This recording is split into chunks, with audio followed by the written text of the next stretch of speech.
तर मित्रांनो, ही आहे पार्किंग, भव्य पार्किंग, चित्रकूटची ही पार्किंग आहे बघा।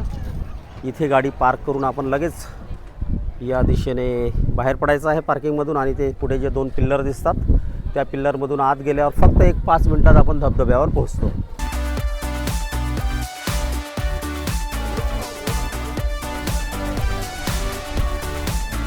तर मित्रांनो नमस्कार, पुन्हा एकदा आपले चॅनलवर स्वागत आहे। मित्रांनो, विशाल आणि भव्य असे धबधबे पाहायला जर परदेशात जावं लागते असं जर आपल्याला वाटत असेल तर आज आपला हा समज दूर होणार आहे, कारण मी आज आपल्याला असा भव्य विशाल धबधबा दाखवणार आहे आपल्या देशामध्ये, भारतामध्ये। भारताच्या हृदयाच्या स्थानी, हृदयाच्या ठिकाणी असलेलं छत्तीसगड आणि छत्तीसगडमधला बस्तर जिल्हा, या बस्तर जिल्ह्यामध्ये एक प्रसिद्ध धबधबा आहे ज्याचं नाव आहे चित्रकूट धबधबा। तो धबधबा आज आपण पाहणार आहोत।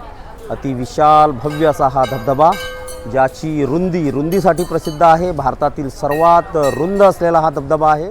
तर 1000 फूट रुंदी असलेला हा धबधबा आज आपण पाहणार आहोत। या धबधब्याविषयीची संपूर्ण माहिती मी तुम्हाला आजच्या या व्हिडिओमध्ये सांगणार आहे। तर चला मित्रांनो, माझ्यासोबत आज आपण पहा चित्रकूट धबधबा, जगदलपूर, छत्तीसगड। धबधब्याच्या अगदी बाजूला एक प्रपातेश्वर महादेव मंदिर आहे बघा। आपण सर्वप्रथम या मंदिरात जाऊया, दर्शन घेऊया आणि त्यानंतर आपण जाऊया धबधब्याकडे। तर चला, सर्वप्रथम आपण घेऊ दर्शन महादेवाचं। तर बघा मित्रांनो, किती सुंदर हे मंदिर आहे, महादेवाचं मंदिर। आज श्रावण महिन्याचा पहिला सोमवार आहे आणि आजच आम्ही या ठिकाणी आलेलो आहोत। तर सर्वप्रथम दर्शन करून घेऊया या मंदिरामध्ये जाऊन आणि त्यानंतर बघा पाठीमागे आपल्याला धबधबा दिसत असेल, त्या बाजूला आपण नंतर जाऊया।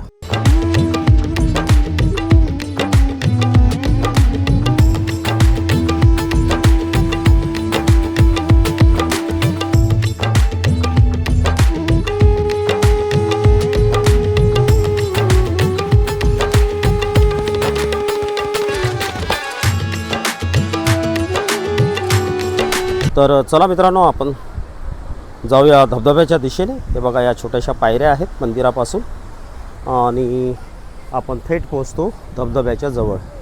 बहुतेक ठिकाणी आपण पाहिलं असेल, धबधब्याला जाताना आपल्याला बऱ्याच पायऱ्या उतरून खाली जावं लागते, परंतु हा एकमेव धबधबा असा आहे की आपल्याला खाली उतरण्याची गरज नाही। अगदी थोड्याच वेळात आपण धबधब्याजवळ पोहोचतो आपल्या पार्किंगपासून। बघा, पाण्याचा रंग पहा तुम्ही, पाण्याचा रंग हा एक फरक आहे। पावसाळ्यामध्ये म्हणजे जुलै ते ऑक्टोबर या काळामध्ये आपण जेव्हा हा धबधबा व्हिजिट करतो त्यावेळेस आपल्याला अशा प्रकारचं म्हणजे एक ब्राउनिश कलर पाण्याला दिसतो, परंतु तुम्ही जेव्हा उन्हाळ्यात किंवा हिवाळ्यात या ठिकाणी भेट देता त्यावेळेस मात्र या पाण्याचा कलर निळाशार आपल्याला दिसतो आणि हा एवढा आवाज पण येत नाही। त्यावेळेस एक शांत वातावरण या ठिकाणी तुम्हाला आढळते धबधब्याचं। आता मात्र आपण रौद्र रूप पाहू शकता, कारण आपण आलेलो आहोत ऑगस्ट महिन्यामध्ये, जो की हा पीक पिरियड आहे या ठिकाणी येण्यासाठी, जुलै ते ऑक्टोबर। जवळपास 700 ते 800 फूट रुंदी आता आपल्याला पाहायला मिळत आहे, परंतु याची मॅक्झिमम जी रुंदी असते ती 1000पर्यंत असते पावसाळ्यामध्ये।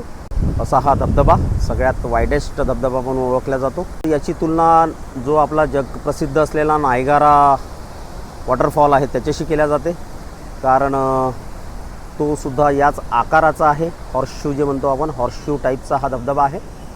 त्याच धर्तीवर हा धबधबा असल्यामुळे याला भारताचा नायगारा म्हणून ओळखल्या जाते, आपण पाहू शकता। तर बघा मित्रांनो, रौद्र रूप धबधब्याचं, दूरपर्यंत आवाज येतो, तेवढ्या स्पीडनं पाणी खाली पडत आहे आणि तुषार उडत आहे। उन्हाळ्यामध्ये या तुषारामधून आपल्याला इंद्रधनुष्य देखील दिसते, ते पण खूप चांगलं दृश्य असते।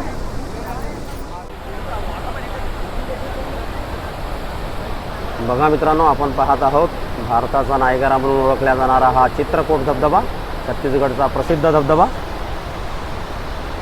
खूप सुंदर दृश्य, वाईडेस्ट वॉटरफॉल ऑफ इंडिया असं म्हटलं जाते याला। तर मित्रांनो, हे जे पुढे आपल्याला दृश्य दिसत आहे धबधब्याच्या खाली, या ठिकाणी उन्हाळ्यात जर आपण आलात तर आपल्याला इथे बोटिंगची देखील व्यवस्था असते आणि आपल्याला बोटिंगद्वारे त्या धबधब्याच्या बेसपर्यंत जाता येते, परंतु आता रौद्र रूप असल्यामुळे यावेळेस बोटिंग वगैरे सगळं बंद आहे। बघा, बोटिंगची व्यवस्था यावेळेस नाही, अलाउड नाही यावेळेस। तर तुम्हाला जर बोटिंग करायचं असेल तर तुम्हाला त्या काळातच यायला पाहिजे, उन्हाळ्यामध्ये किंवा हिवाळ्यामध्ये, नोव्हेंबर ते फेब्रुवारी या कालखंडात। तर आपण बघू शकता मित्रांनो, इथे अशा प्रकारचे हे लाईट्स लावलेले आहे.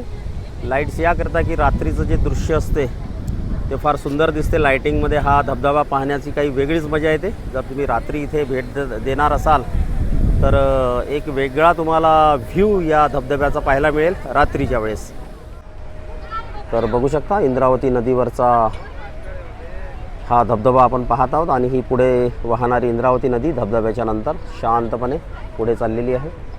तर मित्रांनो, हा धबधबा पाहायला आपण यावे कसे यावर आपण बोलूया. तर मित्रांनो, या ठिकाणी येण्यासाठी आपल्याला सर्वात जवळचं शहर म्हटलं तर आहे जगदलपूर, छत्तीसगडचं जगदलपूर शहर.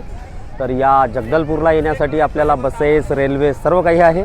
तर आपण जगदलपूरला आल्यानंतर इथून आपल्याला प्रायव्हेट गाड्या, सरकारी गाड्या ह्या म्हणजे वाहनाची व्यवस्था तुम्हाला जगदलपूरवरून भरपूर आहे. तुम्हाला अगदी इझिली वाहन या ठिकाणी येण्यासाठी मिळते. फक्त 38 किलोमीटर अंतरावर आहे हा धबधबा जगदलपूरपासून. आणि राहण्याची व्यवस्था म्हणाल तर जगदलपूर येथे खूप चांगले चांगले हॉटेल्स आहेत. मी तुम्हाला ते हॉटेल्स पण दाखवणारच आहे की कसे हॉटेल्स आहेत. तर आपण बघू शकता या हॉटेलमध्ये आम्ही थांबलो होतो. हे आहे जगदलपूरचं हॉटेल. या जवळपास जर चांगल्यात चांगला आपण जर रूम केलं तर 2,500 ते 3,000च्या घरामध्ये एक आपल्याला चांगल्या रूम्स या जगदलपूर शहरात मिळतात. आणि तेथून येथे येण्याचं अंतर आहे फक्त 40 किलोमीटर, जे की आपल्याला 1 तास पुरेसा आहे या ठिकाणी पोहोचायला. भारताचा नायगरा म्हणून फेमस असलेला हा धबधबा आपल्याला नक्की पाहायला पाहिजे. बस्तर जिल्ह्यामध्ये आणखीन तुम्हाला इथल्या ज्या स्थानिक मेड हाताने बनवलेल्या वस्तू त्या देखील आपण इथे खरेदी करू शकता. मोस्टली बांबूपासून बनवलेल्या त्या वस्तू असतात. तर मी तुम्हाला काही या वस्तू पण दाखवत आहे बघा. अशा प्रकारच्या या वस्तू असतात आणि चांगल्या वस्तू असतात ज्या की आपल्याकडे आपल्या मोठ्या शहरामध्ये ह्या वस्तू पाहायला देखील मिळत नाही. अशा ह्या वस्तू आपण इथून नक्की खरेदी करून घेऊन जायला पाहिजे. तर मित्रांनो, आमचा चित्रकोट धबधबा पाहून झालेला आहे आणि आता आम्ही निघतोय परतीच्या प्रवासाला. तर मित्रांनो, कसा वाटला आपल्याला आजचा हा व्हिडिओ? आपल्या प्रतिक्रिया नेहमीप्रमाणे नक्की कळवा. व्हिडिओ आवडला तर लाईक करा, शेअर करा आणि चॅनलवर पहिल्यांदा आला असाल तर चॅनलला सबस्क्राईब देखील करा. तर मित्रांनो, पुन्हा भेटू लवकरच एका नवीन व्हिडिओमध्ये. तोपर्यंत नमस्कार.